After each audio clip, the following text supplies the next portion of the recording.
Good evening, everyone. To everyone here online on Zoom and also in person there in the gallery. I would like to acknowledge that I am actually zooming in from Tiohtià:ke, Montreal, which is on the unceded territory of the Kanien'kehá:ka Nation. And I am a very grateful racialized settler here on these lands. I, in fact, just have come from teaching an MA graduate seminar on curatorial practices, and the theme of this course is on a project that I've been working on for the last few years and into the next 2 years, which is to examine curating hospitality and what it means to Asian Indigenous relationalities. And I can't be more than pleased to have been invited to moderate this panel on this amazing project and exhibition by these 4 artists. And so I believe that Paola, you will be taking us on a survey first, just to give a sense for the online audience what the exhibition looks like in person. Yes, thank you. So I'm going to share my screen.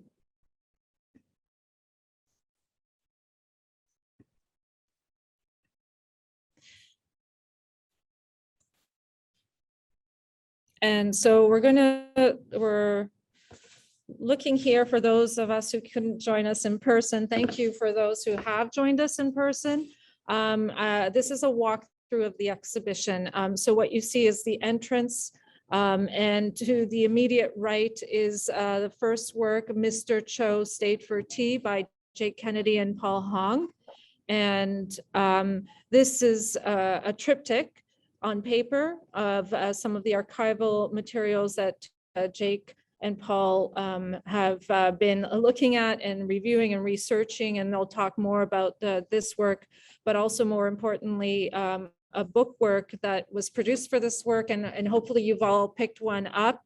And if you're interested from afar, happy to send one out as a PDF or in print. But the book work is both a speculative exercise fiction, and I'll let them speak more about it. What you see here now is a 4-channel video installation that the 4 of us came together to produce by going back to Seaforth, the town where Mary Stuart and Milton Stewart were from. And now we're going towards Proposition 2 Index by Ivetta Sunyoung Kang. And here, Ivetta will speak more to her work further along. But you have a sense of its placement. You see a tea kettle at their tea service right at the end there.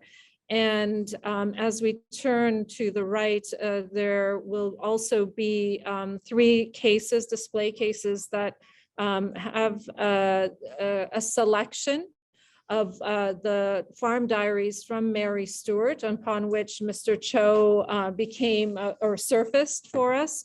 And these are extensive volumes, incredible work that I think, Jake, you'll probably speak to as well. And some of the ephemera, some of the photographs that accompanied these books. So I've tried to keep them in the same case upon which they were found in those very books. And these are 4 of a far larger volume.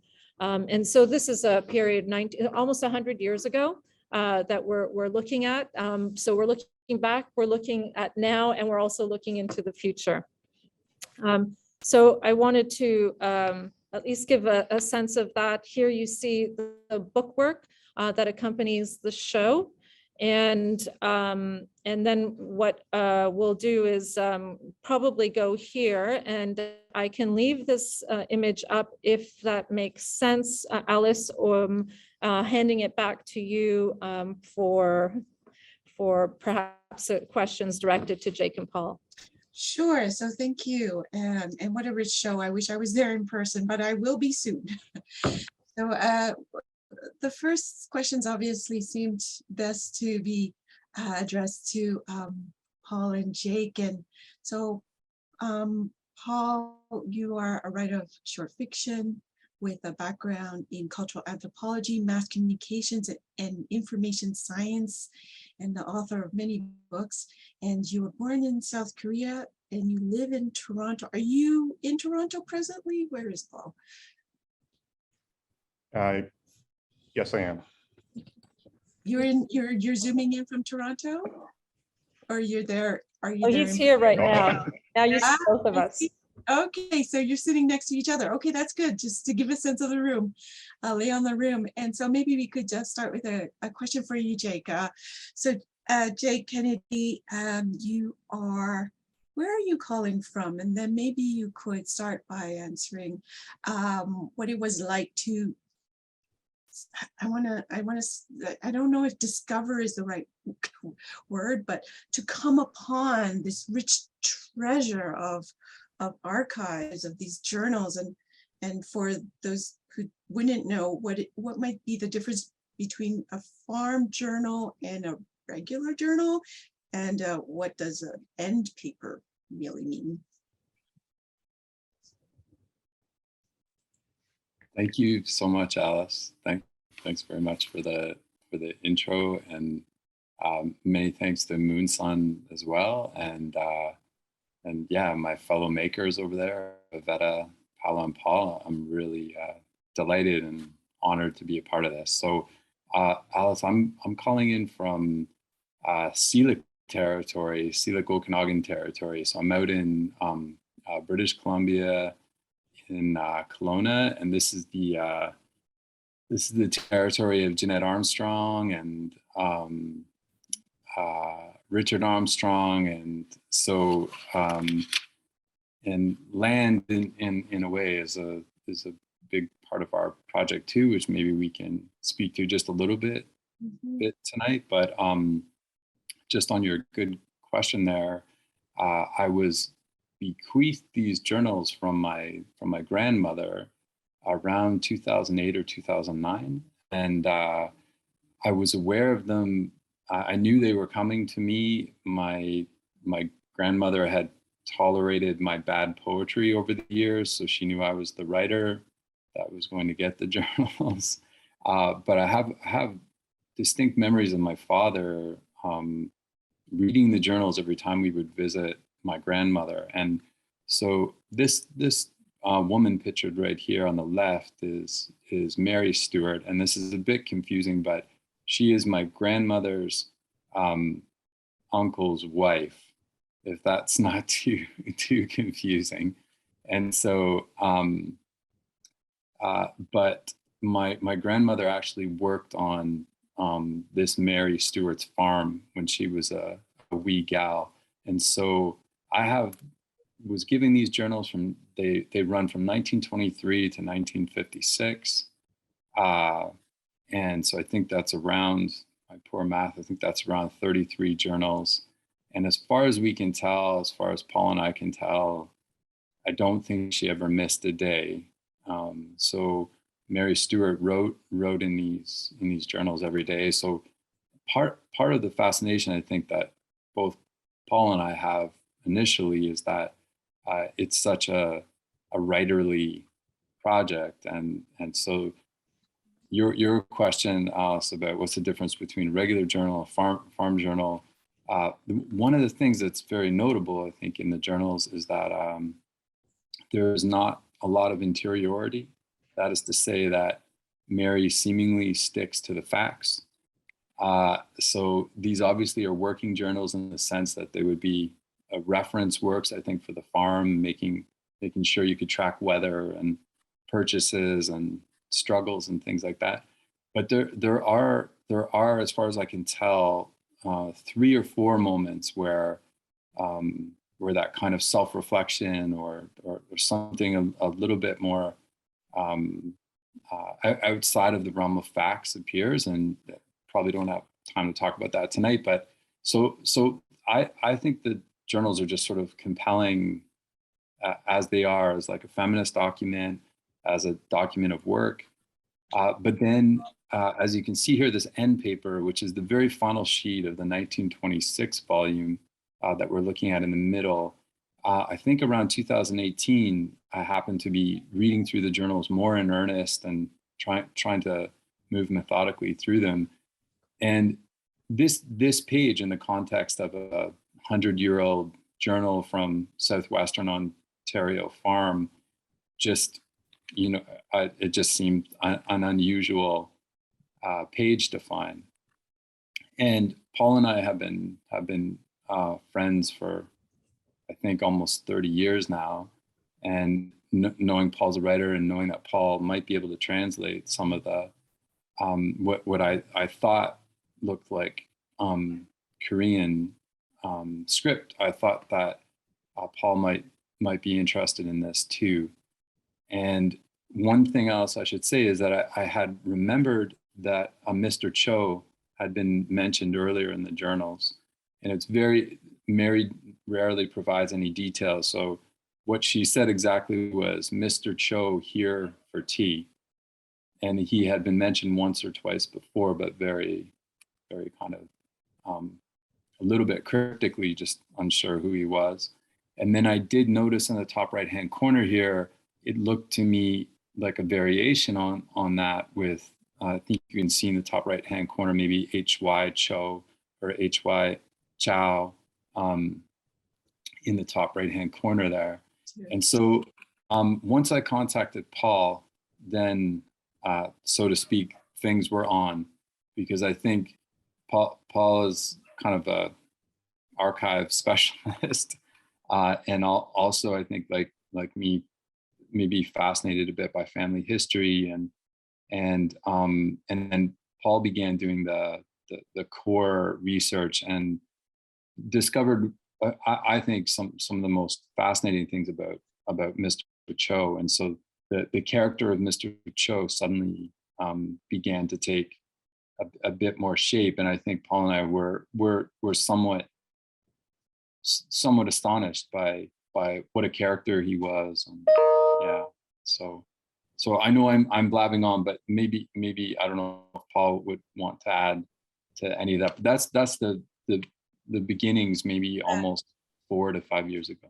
Mm-hmm. It sounds like that was the discovery, right? This person named Mr. Cho, and how to build up that history. And I would love to hear, Paul, maybe you could speak to the process of weaving that story around this person who you have pretty much scant knowledge about.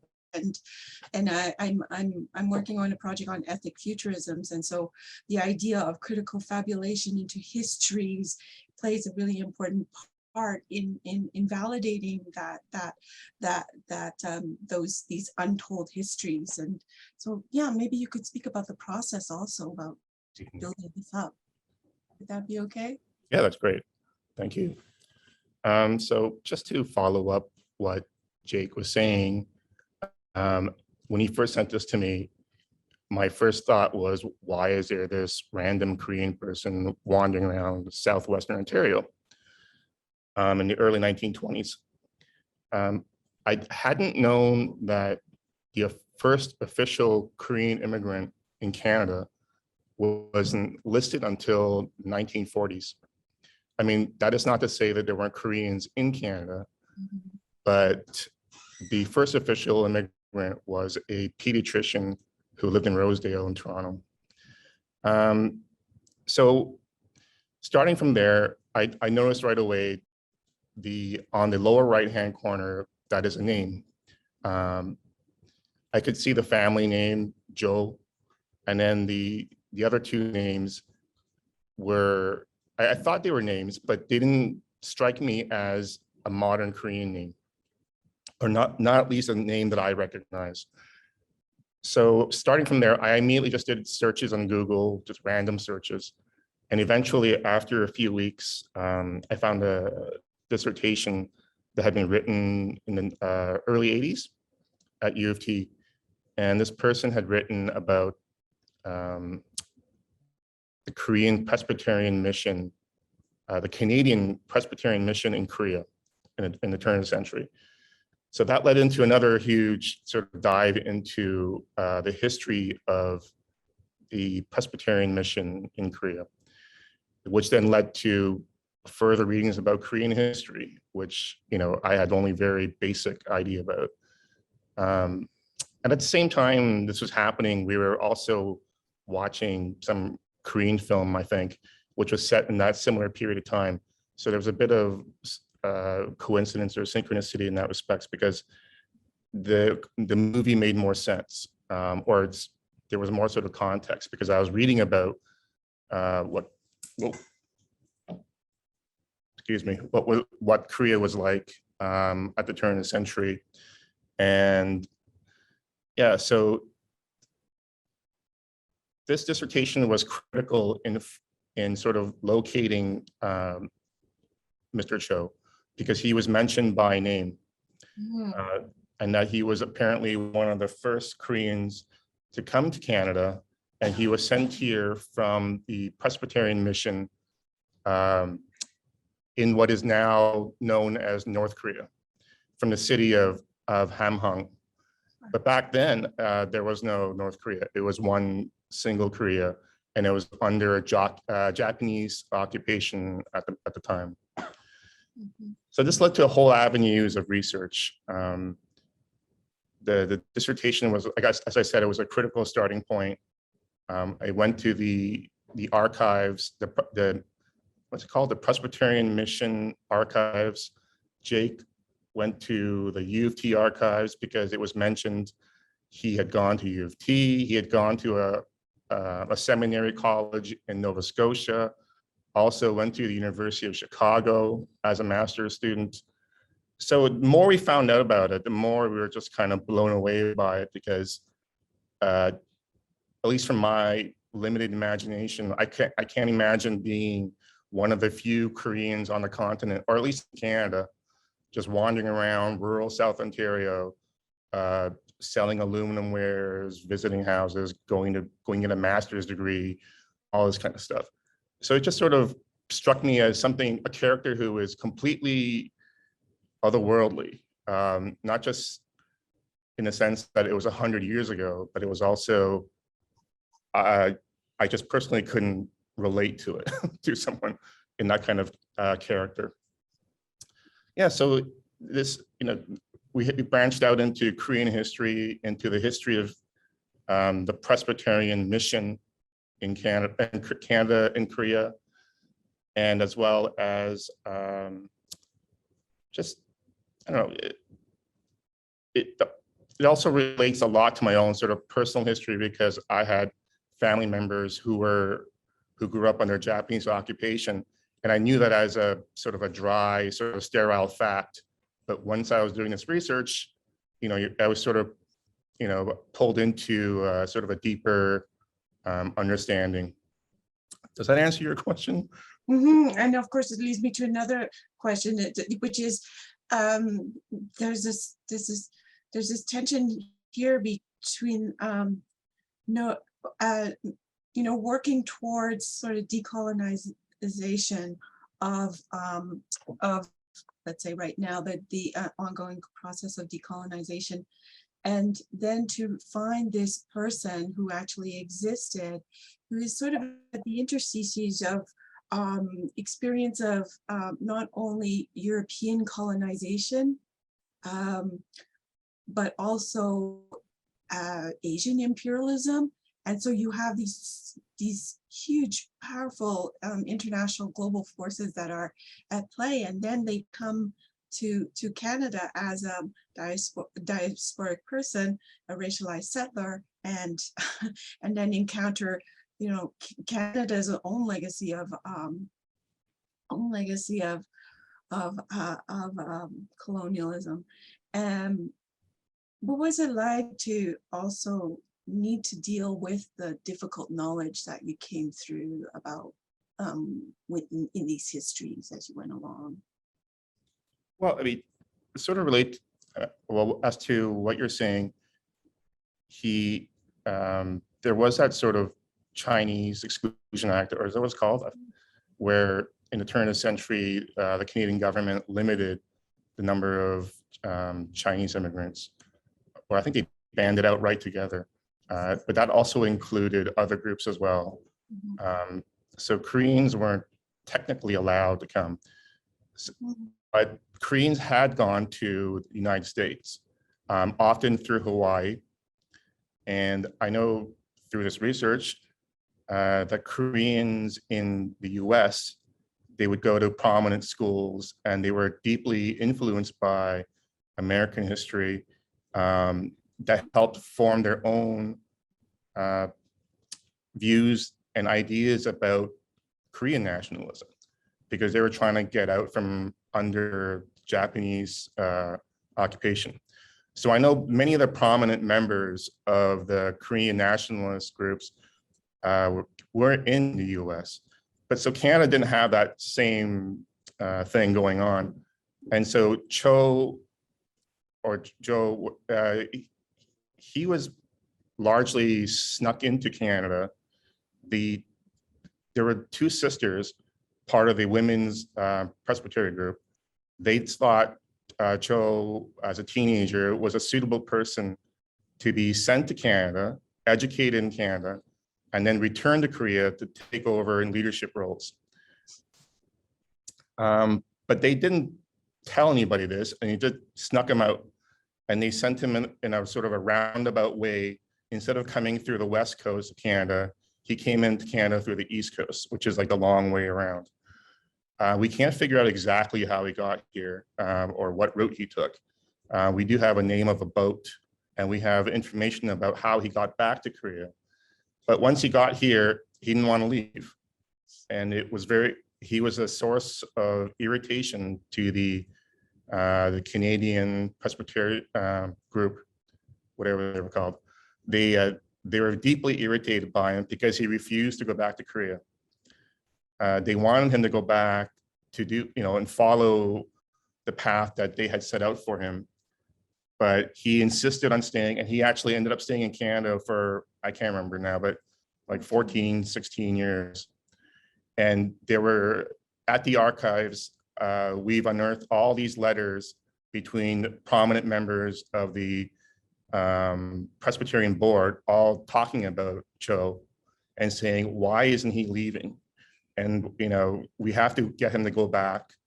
And the most interesting thing was the way they talk about him as a spoiled Korean, in the sense that unlike other Koreans who did come, and then would go back to Korea and sort of settle in to the Korean Presbyterian mission, he was sort of the person who was constantly, fighting back and resisting it. And so they saw him as I forget, there's an incredible quote, and we have it in the book, where he's sort of referred to as a good Korean that was wasted on this because he's not following, the rules that they had, the role that they had intended for him. So he was clearly having a ball in Canada. He did not want to go, and he only reluctantly came, even though he had family in Korea. So. Like the reluctant model minority, right? Or the total refusal of that stereotype. Well, thank you so much. And then now I think it would be great to move on to Ivetta and ask you about your artwork that's involved with this project. I wanted to ask what is this project for you, and how did it start, and how did you get involved with, I think, the work also of Jake and Paul about Mr. Cho.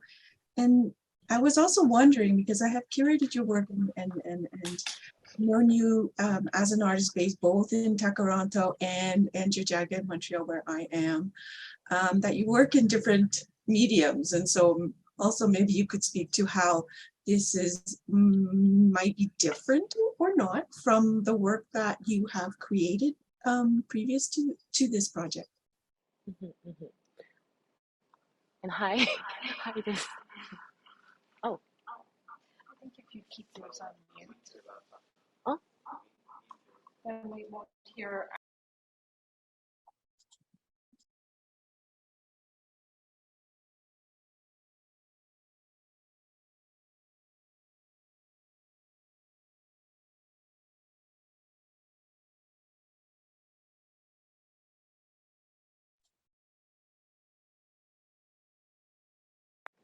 Do you hear me, Alice?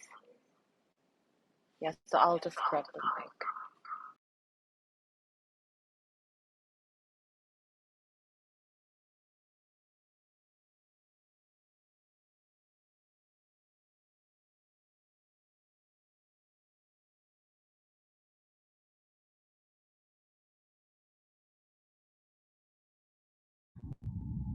Do you hear me?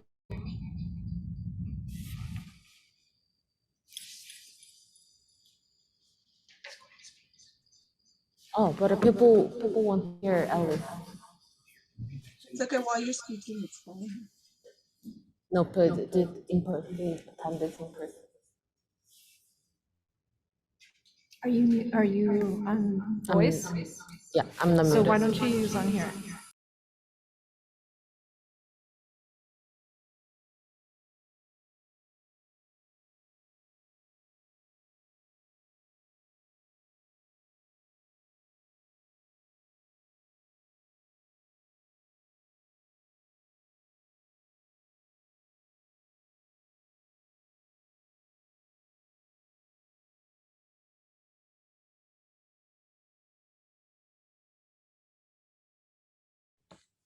Can you hear us? Okay. Sorry for yeah. So let me grab what was the question. Yeah, I mean, I started this proposition series in 2019, and this is like my proposition 2, which means there was proposition 1 project, which I actually made in Montreal. Like that was a month before the pandemic hit in Canada. So yeah, I mean, I've moved a lot, like from Korea to Montreal to even like here, Toronto. So I am always like calling myself as an artist based in Montreal, Jakjage and Takaranto, because I go work back and forth. And I also feel like my like art practice primarily sort of was built in Montreal. So I still feel that there are still like influences growing from me, from the inside of me, that I've, based on what I've seen and based on all the conversations and all the learning that I had in Montreal. So that in that sense, I feel like I'm still based in Jakjage. And this work, I also initiated this proposition to in the middle of pandemic, because first of all, this is because I used to work with video a lot. My background is cinema, but this project was the first work I worked with text and like archive and pre-made object. First of all, out of my kind of the boresome that we are all having because of the pandemic. And I wanted to sort of explore this poetics of languaging, and English is my second language, so I'm still like finding my like comfortable position between Korean and English. So in that sense, I think the understanding about English for me feels some like different from so-called like English native speakers. So that's the part where I was kind of trying to delve into. First of all, to understand myself, to understand the relationship that I had with Korean and English and Korean and English. So yeah, that's the kind of personal motivation that I started this project.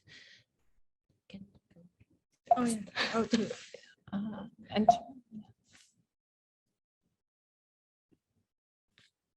So you can see that within this proposition 2 index, there are 15 issues of National Geographic magazines published every May from 1986 to 2000.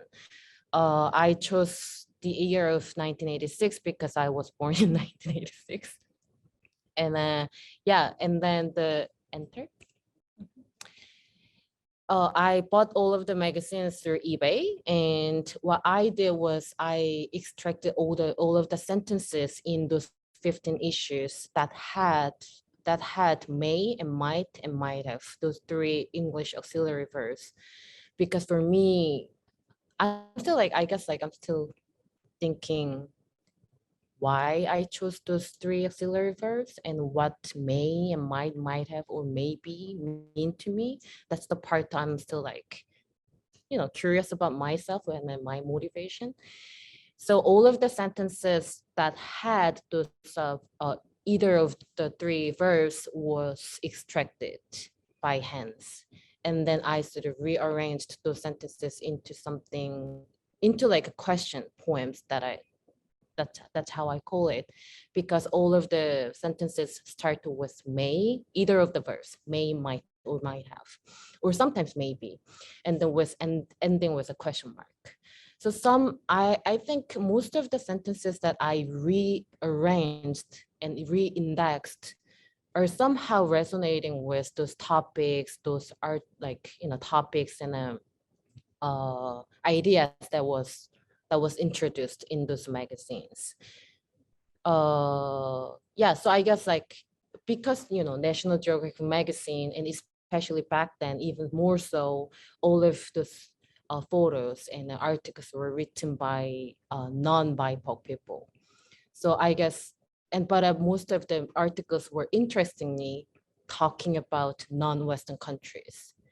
And it was pretty also interesting for me to observe that I was able to find those sentences that have may and might have in those articles that was talking about non-Western countries like India or Japan or Korea. So that's the part where I was like, I don't really want to use these big terms, but still I felt there was a kind of colonial or post-colonial gaze in this writing or in this, the action of photo taking. Yeah, and then all of these re-indexed, rearranged sentences are hand stamped on index cards that you're seeing right now. Oh, yeah. And they are meant to be shuffled, freely shuffled or played or touched in the, like a participatory aspect of the work.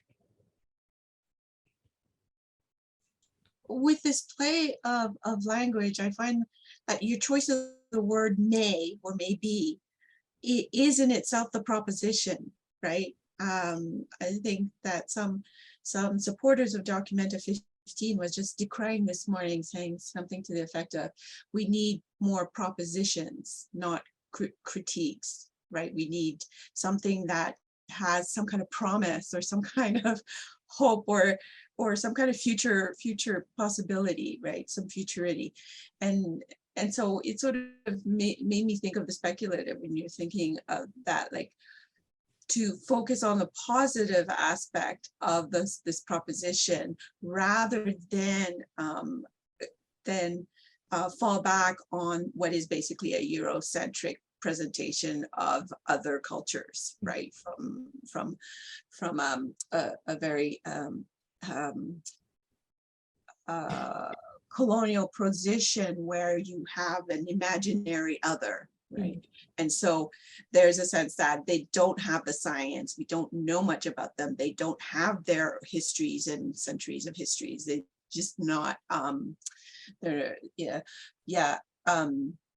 so they're not together enough to be civilized enough to have a written history, because they're all oral histories for other cultures. So the anthropological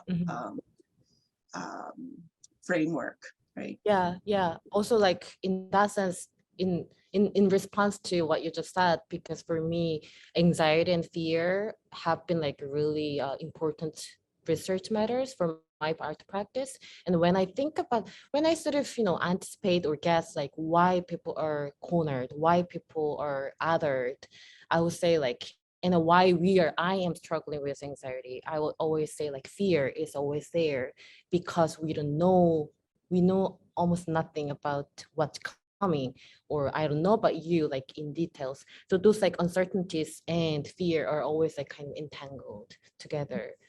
And I am seeing those two ideas kind of entangling as well in this use of maybe or may. So I think I was trying to like use this may, which could be like a, kind of a linguistic agency or linguistic representation for fear or uncertainty as a kind of, like another vessel tackle that fear, if that makes sense. Mhm, mhm, mhm. And what a great segue to talk about entanglements, the sort of the third major section here in your work and of this project, which is on exhibition at the KCC. And I was really intrigued by this video. I had seen the video previously, and but now seeing the installation shots, I'm seeing how they're actually on 4 separate monitors, and that this panoramic landscape that's described in the text is actually broken up, right? And so my question was do these represent for each of you your own respective individual sort of view on what entanglements mean to you, or if they're somehow edited together or folded in together through this kind of collaboration, and how did that collaboration work? And I wanted to couple this because I think we might have time for this last question, because we want to take a couple of questions from the audience who are there. So I was hoping that we could sort of bring in also this last phrase from the last page of the book, where, and I'm going to have to refer to it, where you talk about worldling. And I'm really interested in this because I've been working with 2 profs at Carleton University, art historian Ming Tiampo and Birgit Hopfner, who some of you might know in Ottawa, on this international research project called Worlding Public Cultures. And insofar as it is about decolonial methodologies, it is very much something that is based still in the middle of empire, and land becomes something very sort of difficult to talk about when you're critiquing empire while being in the center of empire, Germany, Europe. Basically the home of many of our university partners. And so I'm really intrigued on how in the book on page 77, that's the last page, you write, quote, pulling on these entanglements and entangling our 4 artist selves too, we are effectively worldling in Donna Haraway's sense of the word. And so I'm just wondering if you could speak to how these panoramic monitors work for you in this collaboration, and if there was a discussion on what worldling means to each of you and how it comes together in this entanglement work. Who would like to start? Oh, Paolo, why don't you start us off? Thanks for asking that question. Now I'm going to take that, start with an answer and then hand it over to everyone else, because I think it is different for everyone. So that's part of the essay I wrote in the book, and really the idea of worldling resonated for me in many ways, and I think if I could start back with when I having been able to witness to a certain degree the research and the process that Jake and Paul have been undertaking, that sort of slow kind of burn and uncovering of another story within also a story of Mary Stuart that remains partly, as Jake said, hidden, because there isn't a kind of obvious interiority in the writing. So there was a kind of that process of finding Mr. Cho in the work and in those works, but even beyond those works, it was a kind of additive approach.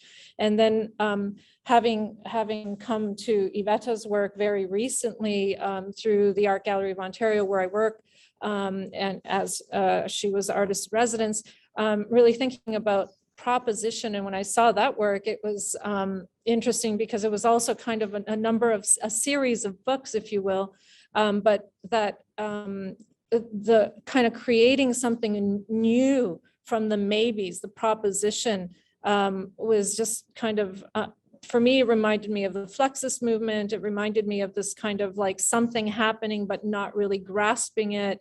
And it was a kind of extraction, if you will, of the, but I don't think an extraction in the way we think of a colonial extraction, but something other. And then staying with the land.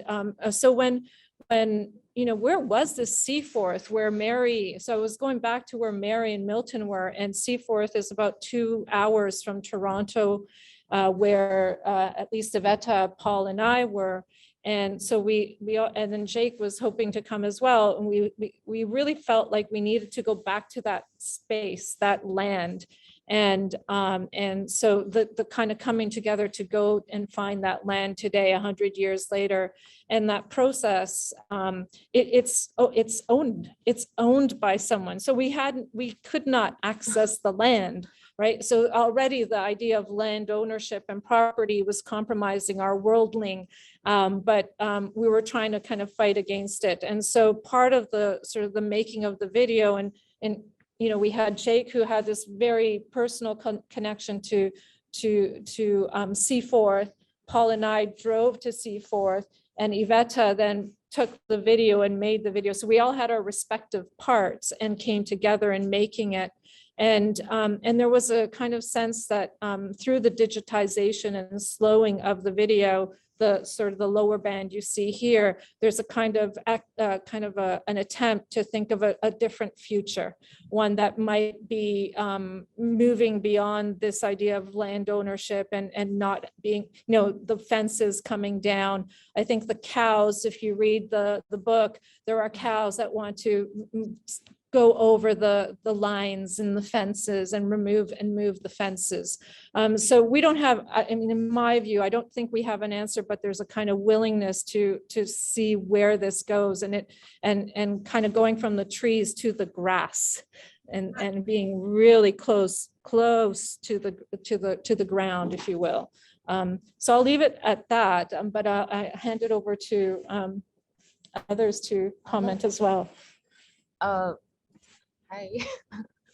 I guess I would just simply say that because Paola already gave like a really rich lens at the concept on the line, the like practical way that we work together, especially for this full version of video, was very entanglement with like really free will and no cross line, like a lot of liberties for all of us, and trust. I even was able to feel trust, although I haven't even seen Jake in person. I feel like he's my friend. So there was this kinship being built. So that's the part where I actually really, really appreciate for the show. Yeah. So nice. Well, I might as well speak with Paul in the room.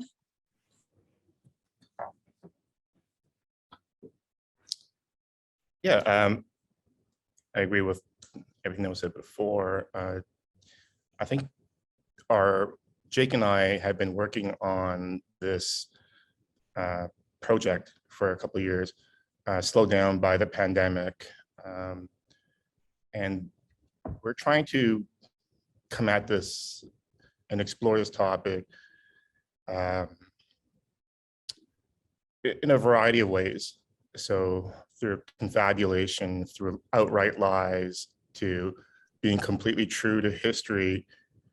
And I think one of the things that came up when you were asking this question was that right at the beginning, when Jake first sent this to me, or early on, I saw this sort of as this, did Mary and Mr. Cho had this illicit romance?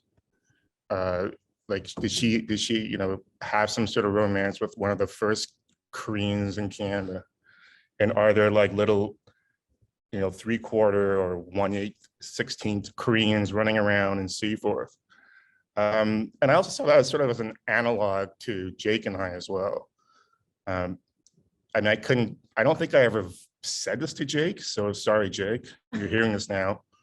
But I did sort of see this as a sort of a parallel to our long relationship as well, where we've known each other for this for way too long, and there was this kind of we've often lived in different places and different cities, and we've had these sort of various, entanglements and these crossovers. And so, but with Ivetta's project, talking about these kinds of words, what was fascinating about it was because we can now apply that kind of tool or approach to Mary's impenetrable text. Her text is just literally, today was sunny, there's 5 cows out there and a dog barked. So, but there's like so little where we can actually enter into her. And that was sort of the difficult part. And we're trying to figure out ways to unwrap that.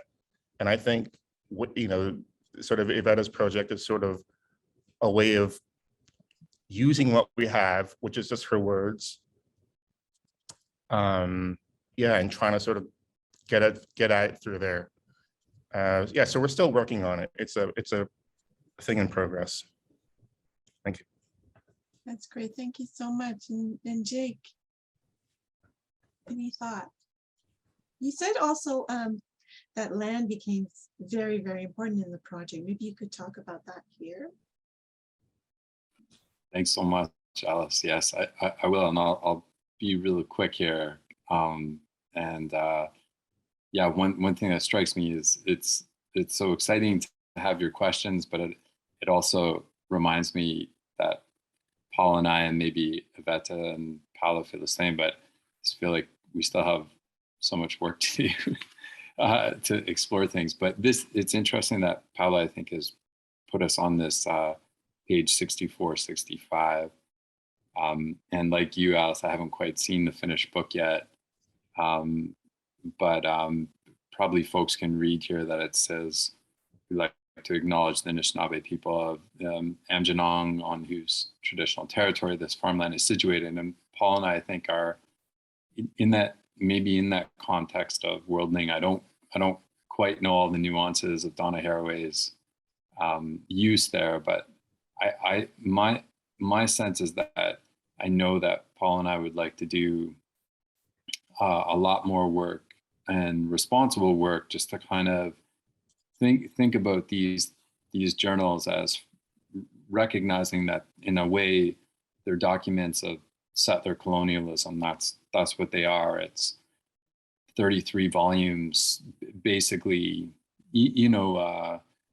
on stolen land, really. It's absolutely stolen land. And so so there's something that I think Paul and I want to figure out, that in no way excludes Mr. Cho or overlooks Mary Stewart's like righteous feminist practice, as far as I'm concerned, but it needs to account for that as well too. And this is just a quick aside, Alice, but when I thought I was going to come to Ontario to join my fellow makers here to visit this the former site of where the original farm was, and I know the territory fairly well because I was brought there a lot of weekends growing up, and I lived in Ontario, and but it's now owned by the 100 acres is now owned by a farm services company, and I think my fellow makers here know some of this, but when I called up the existing owner, they were quite hostile to the suggestion that we would even be close to their property line. And upon reflection, Alice, I have a sense, and this is just speculation, but I have a sense that maybe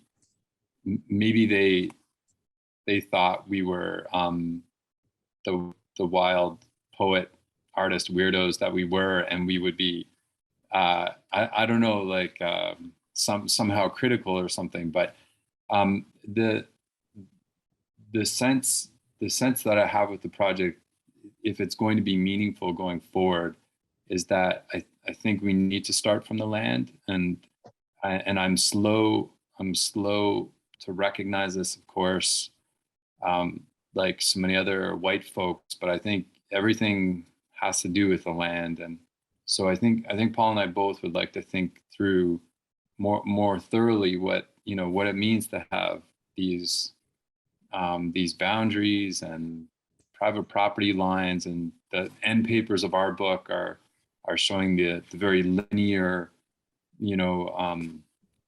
designations of property lines, and there's something really upsetting about that. One quick aside is that my dad is buried about, as these three folks know here, about 2 kilometers from this land. So I've got that kind of investment too, but it means nothing compared to the the traditional kind of responsibilities and connections that the Amjanong folks have. So I know that's babbling all over the place, but these are some of the, for I think Paul and I at least, some of the complexities. And so maybe the last thing I'll just say is the phrase that Ivetta used, which I thought was so great about her proposition series. Is kind of, she's using it in part to understand herself, and I'd like to feel like we're all, I hope, humbly trying to find some stuff out. So yeah, Thank you for that. thank you. It's so rich.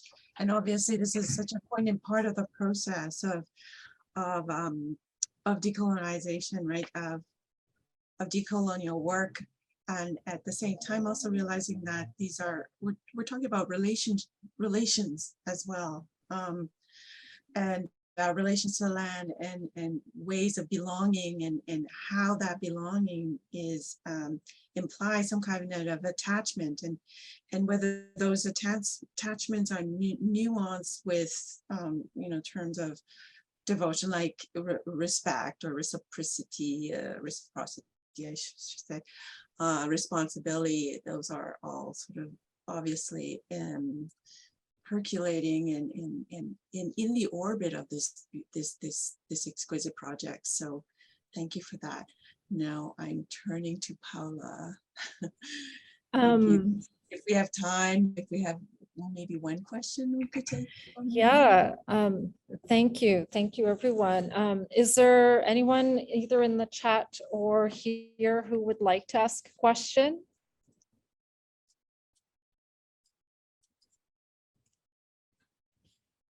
Yeah.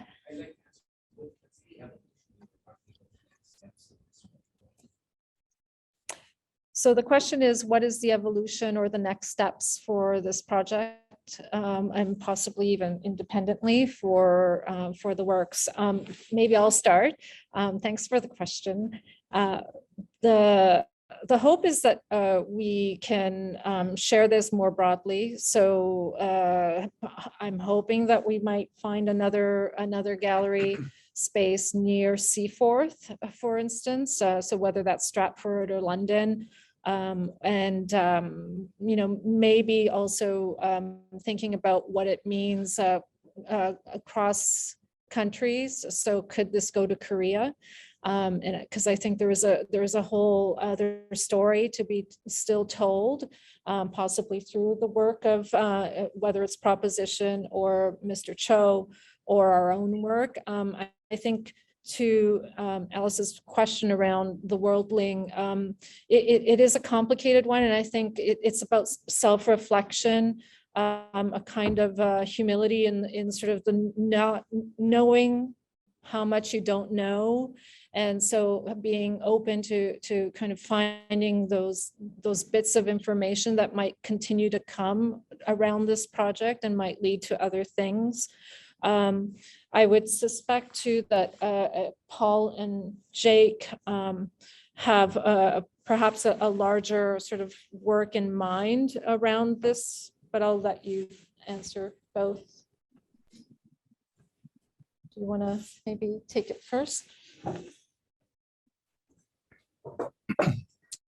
So I think, as we mentioned before, the next step is that, I mean, for Jake and I, is to continue with our book.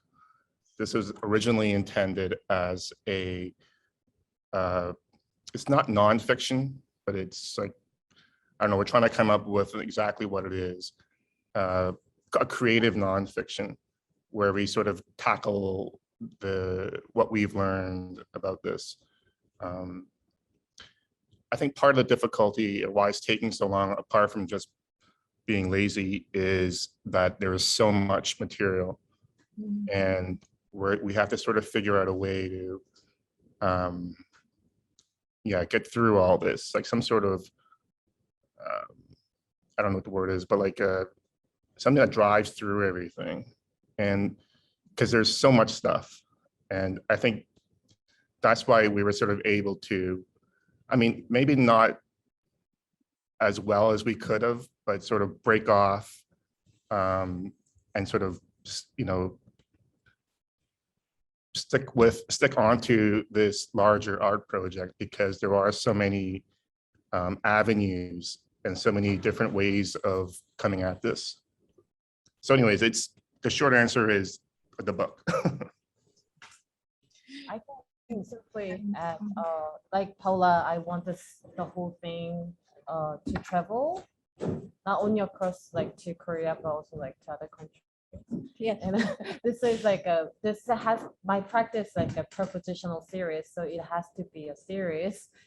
So I am working. This is actually interesting because since Paul and Jake mentioned, Paul mentioned the first Korean immigrant who moved to Canada, because my proposition 4 is about this Korean immigrant whose labor was exported to Berlin.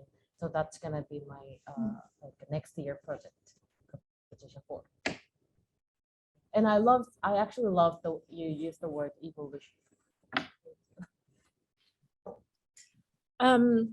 I'm going to, it's 7, so we're at time, but I want to thank everyone who joined us online, everyone who's here in person. There's a reception now. We'll toast with you, those who please find something remote where you are. I also just want to say thank you to Moonsun for helping us get to this place, and to the Korean Cultural Center for putting out a call and actually choosing our project. And of course, we're first because we're the best. And second, the embassy, as well as the Ontario Arts Council and Toronto Metropolitan University and Okanagan College, and the Canada Council. So thank you to all. And of course, Alice, thank you for bringing yet another layer to our entanglements and to our worldling. Really great. And thank you, everyone. Come and see the show. Congratulations. Good night, everyone. Good night. Enjoy the show.